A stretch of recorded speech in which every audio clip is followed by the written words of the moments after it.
Guru korban ketapel oleh orang tua murid balik dilaporkan oleh tersangka dari balik jeruji atas kasus dugaan penganiayaan. Batal terima hukuman mati, Mahkamah Agung menganulir hukuman mati Ferdi Sambo menjadi seumur hidup.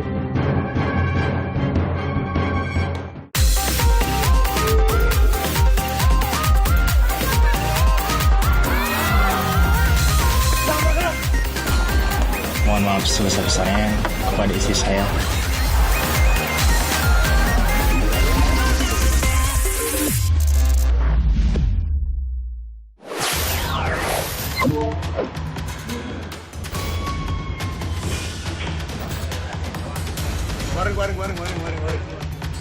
Pelakunya harus mati karena anak saya sudah tidak ada nyawanya. Pelakunya juga harus tidak ada nyawanya. Itu baru adil.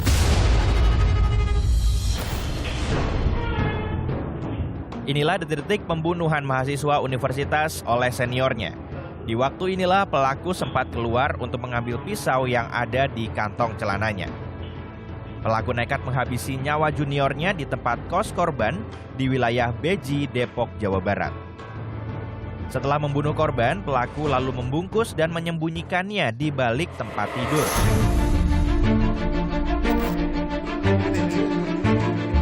Selang 2 hari, polisi berhasil menangkap pelaku di tempat kosnya.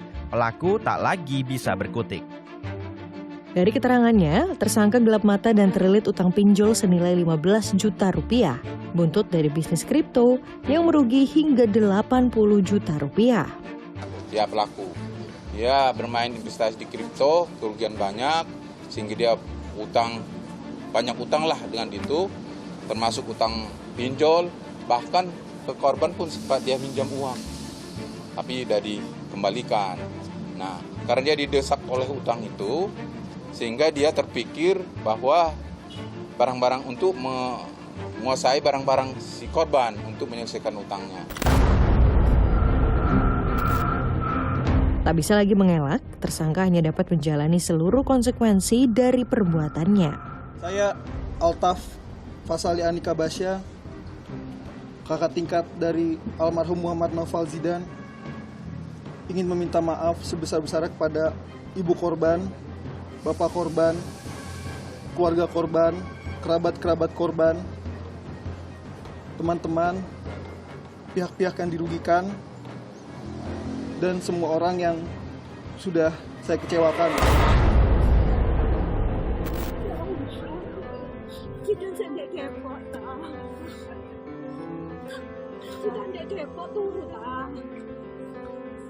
Dalam kedukaan mendalam, keluarga meminta hukuman maksimal terhadap pelaku. Saya berharap pelakunya harus mati karena anak saya sudah tidak ada nyawanya. Pelakunya juga harus tidak ada nyawanya. Itu baru adil. Atas perbuatannya, pelaku pun terancam hukuman mati atau sedikitnya 20 tahun penjara.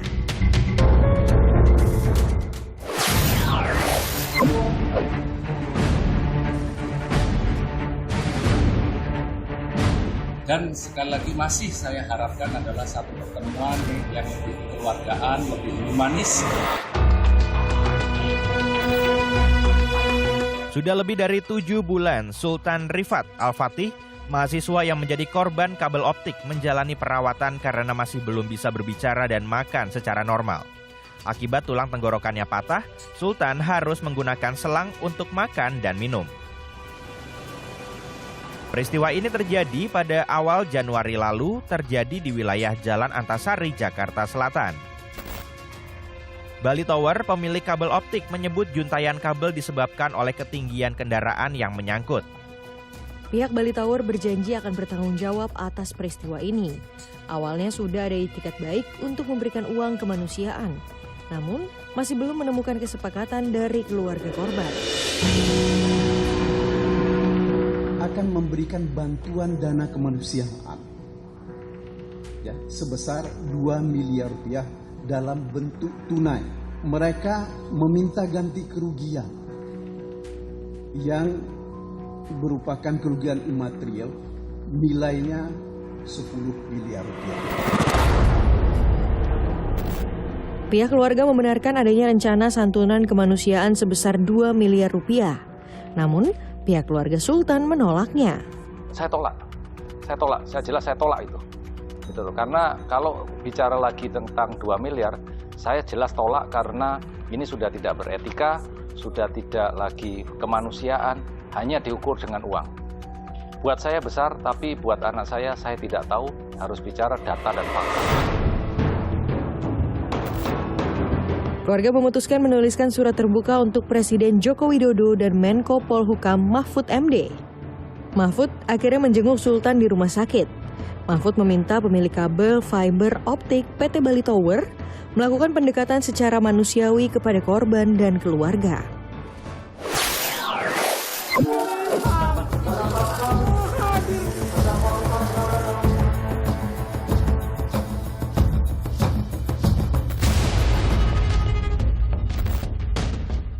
Kasus pembunuhan berencana yang dilakukan Ferdi Sambo kembali membuat publik tercengang. Kali ini karena Mahkamah Agung menganulir hukuman mati Ferdi Sambo menjadi hukuman seumur hidup. Menjadi melakukan pembunuhan berencana secara bersama-sama dan tanpa hak melakukan tindakan yang berakibat sistem elektronik tidak bekerja sebagaimana mestinya yang dilakukan secara bersama-sama. Pidana penjara seumur hidup. Padahal publik sempat mengapresiasi peradilan saat Majelis Hakim Pengadilan Negeri Jakarta Selatan menjatuhkan mantan Kadif Propam Polri Ferdi Sambo hukuman mati karena terbukti secara sah dan meyakinkan bersalah melakukan pembunuhan berencana terhadap Brigadir Yosua Huta Barat. Tidak hanya Ferdi Sambo, istrinya Putri Chandrawati yang awalnya dijatuhi vonis hukuman 20 tahun penjara berubah menjadi 10 tahun penjara. Lalu asisten rumah tangga keluarga Ferdi Sambo, Kuat Ma'ruf, yang divonis 15 tahun penjara, mendapat potongan keringanan dari MA menjadi 10 tahun penjara. Dan ajudan pribadi Ferdi Sambo, Ricky Rizal, yang awalnya divonis 13 tahun penjara, diberi keringanan oleh MA menjadi 8 tahun penjara.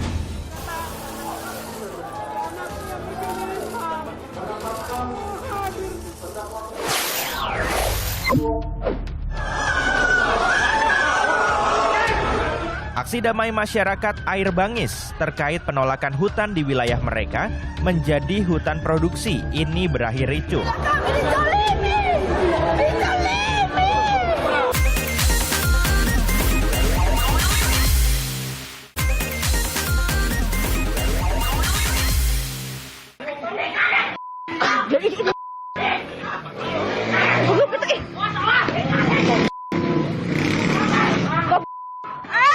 Pria-pria ini nekat menganiaya seorang wanita hingga ke tengah jalan.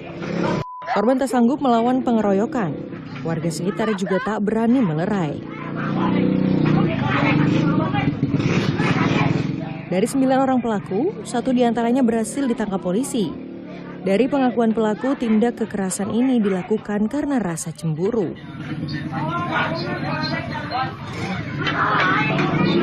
Saat ini polisi masih mengejar 8 pelaku lainnya.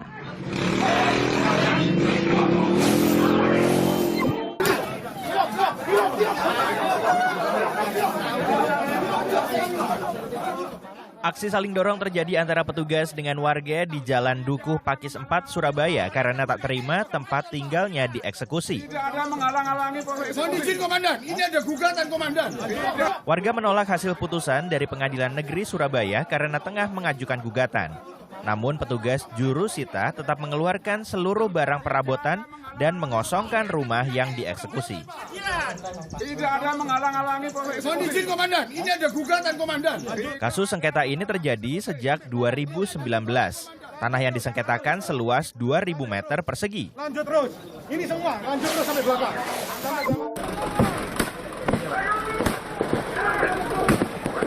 Kericuan ini terjadi saat polisi membuka blokade jalan Trans Papua yang dibuat oleh warga setempat.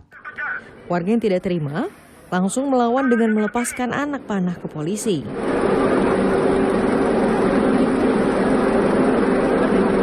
Meski mendapat perlawanan dari warga, polisi tetap menerobos blokade dan melakukan pengejaran kepada warga.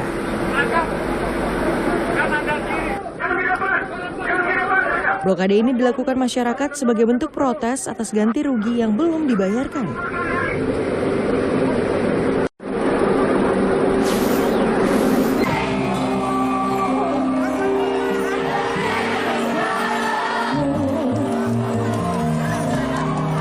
Konser musik berlangsung rusuh karena penonton yang asik berjoget tiba-tiba saja terlibat adu jotos.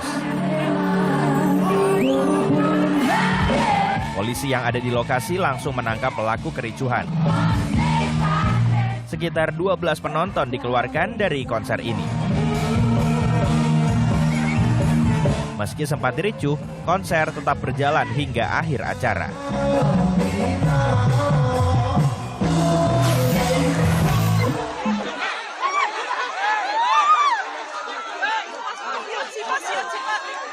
Pertandingan sepak bola antar kampung tak berizin ini berlangsung ricuh setelah penonton emosi dan menyerang salah satu pemain.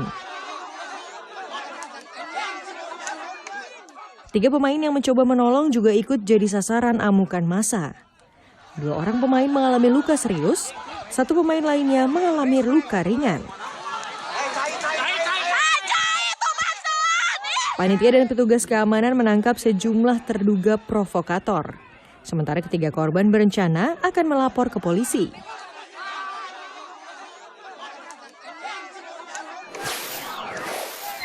Ngapain kamu kabur? Ngapain kamu kabur?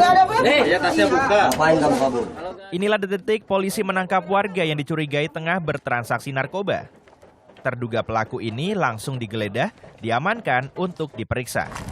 Kamu umpetin di sini? Nggak ada, Pak. Kamu diem aja. Kamu umpetin di sini. Nggak ada, Pak. Kamu diem aja. Polisi juga menggeledah rumah terduga pelaku karena dicurigai sebagai lokasi penggunaan dan peredaran narkotika. Ini. 5 orang terduga pengguna serta barang bukti narkoba jenis sabu dalam plastik kecil diamankan polisi.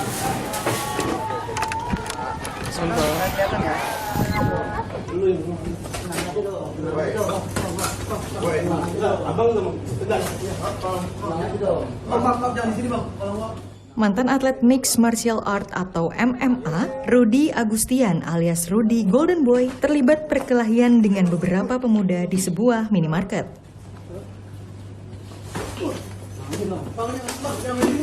Penyebab perkelahian diawali oleh sekelompok pemuda yang menyelak Rudy Golden Boy saat mengantri di depan kasir. Tidak terima, Rudy menegur hingga terjadi perdebatan dan berakhir dengan adu jotos. Polisi masih menunggu hasil mediasi kedua pihak untuk menentukan langkah hukum selanjutnya.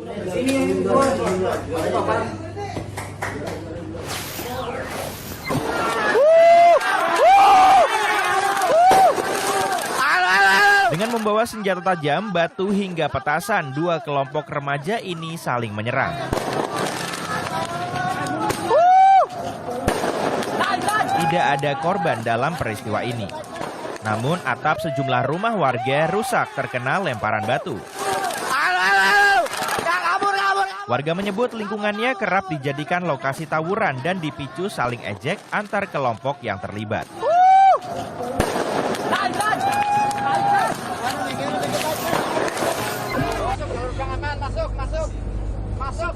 Inilah detik-detik sebuah bus mengalami kecelakaan di daerah Kertek, Wonosobo.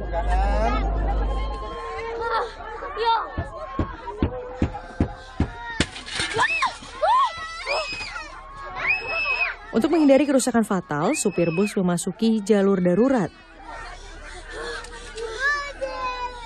Tidak ada korban jiwa dalam kejadian ini. Dugaan sementara bus mengalami remblong dan tidak dapat dikendalikan. Gak bisa. Astagfirullah. Untung aku nge-videoin.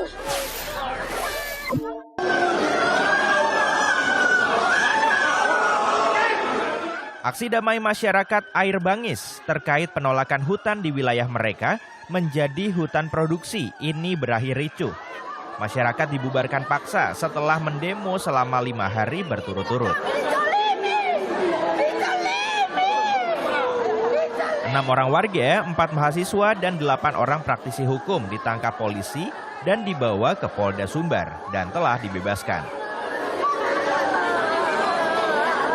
Polisi menyebut pembubaran dilakukan karena kondisi pendemo yang memburuk, serta arus lalu lintas di sekitar lokasi menjadi terganggu.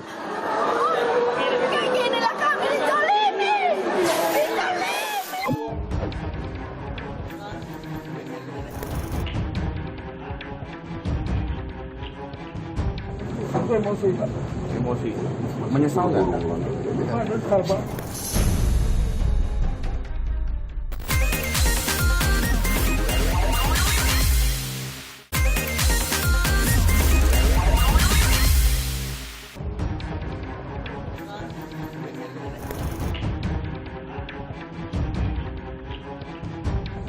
Emosi, Pak.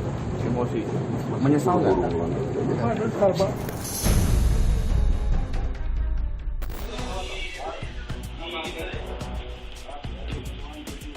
Inilah detik-detik orang tua murid yang juga pelaku penganiayaan guru datang ke Polres Rejang Lebong untuk menyerahkan diri. Pelaku sempat buron selama 5 hari. Dalam pantauan polisi, pelaku berpindah-pindah tempat. Menyerahkan diri diserahkan oleh keluarganya dan selanjutnya dilakukan pengamanan oleh petugas kepolisian. Berkat daripada usaha persuasif dari gabungan Polres, Polda maupun Polsek dan juga pencarian dan beberapa tim opsional di beberapa titik.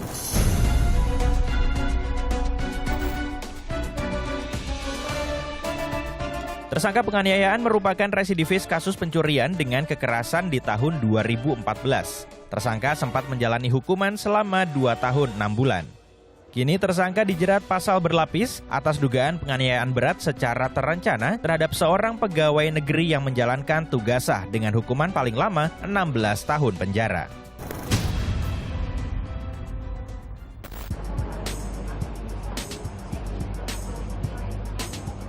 Sementara itu dokter menyatakan korban mengalami luka kebutaan permanen.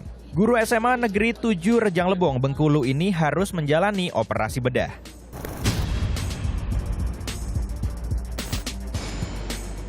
Kejadian naas ini bermula saat guru Zaharman melihat anak pelaku merokok di kantin sekolah. Korban lalu menegur anak pelaku. Tak terima, anak pelaku lalu pergi dan melapor ke orang tuanya bahwa telah ditendang oleh guru olahraga itu.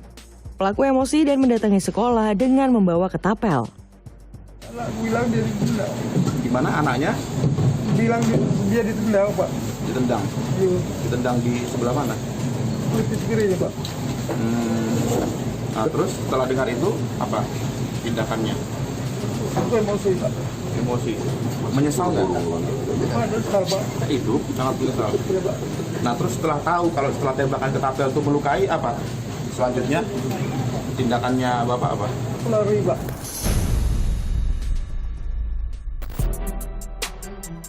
Masih tak terima, dari balik jeruji, pelaku bahkan melaporkan balik korban atas dugaan penganiayaan. Atas keterangan anak pelaku yang mengaku tidak merokok. Menurut pengakuannya, yang merokok adalah teman yang duduk di sebelahnya.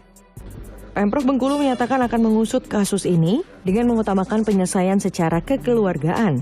Namun jika diperlukan, Pemprov Bengkulu menyatakan siap memberikan bantuan hukum berupa pengacara dari pemerintah daerah. Kalau tidak itu kita ke jalur hukum. Pemerintah siap membela ASN yang memang kalau memang betul-betul dia teraniaya atau gimana itu kewajiban pemerintah. Kita punya biro hukum sebagai pengacara pemerintah daerah. Dan juga kita Pak Gubernur punya pengacara khusus kalau memang itu nanti perlu kita angkat ke jalur hukum.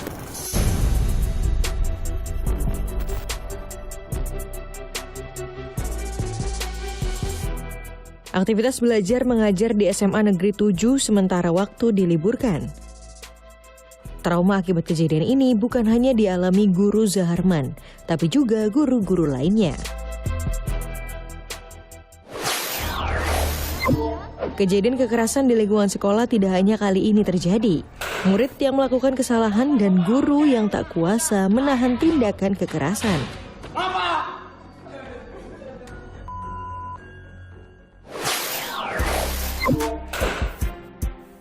Aksi kekerasan di kelas ini bermula saat seorang siswa kelas 12 jurusan TKJ SMK Muhammadiyah Banyuresmi ketahuan oleh guru sedang merokok di dalam kelas. Sebagai hukuman, guru itu lalu menampar siswa dengan buku.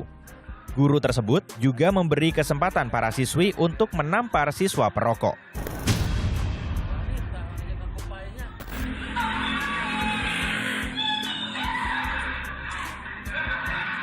Aksi pendisiplinan ini mendapat berbagai respon.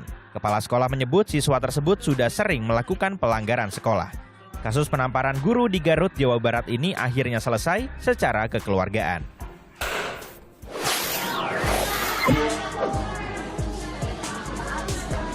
Siswa berpakaian olahraga ini tiba-tiba saja berteriak dan mengancam seorang guru dengan sebilah pedang.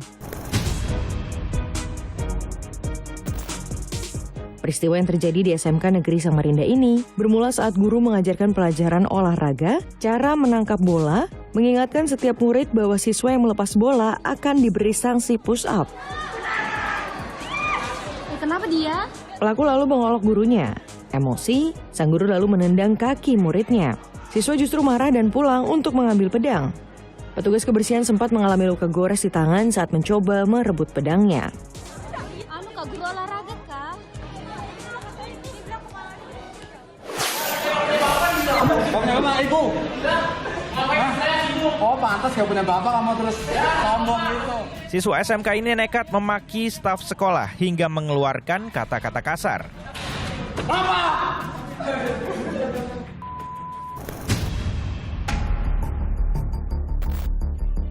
Peristiwa ini terjadi saat murid memainkan lampu di kelas, saklar ditekan mati nyala berulang kali.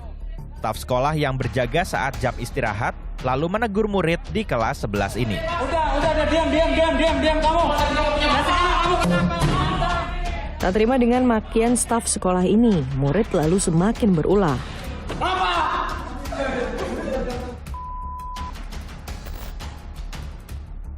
Usai adu mulut ini, staf sekolah lalu memanggil guru BP untuk menenangkan murid yang tersulut emosi. Siswa yang memaki guru tersebut akhirnya meminta maaf. Dia mengatakan bahwa dirinya sudah diproses dan dimaafkan oleh pihak sekolah. Sekolah sudah memproses saya atas perbuatan tidak sopan tersebut dan sudah selesai semuanya. Saya berjanji akan menjadi lebih baik lagi dan tidak akan mengulangi hal-hal yang tidak sopan tersebut.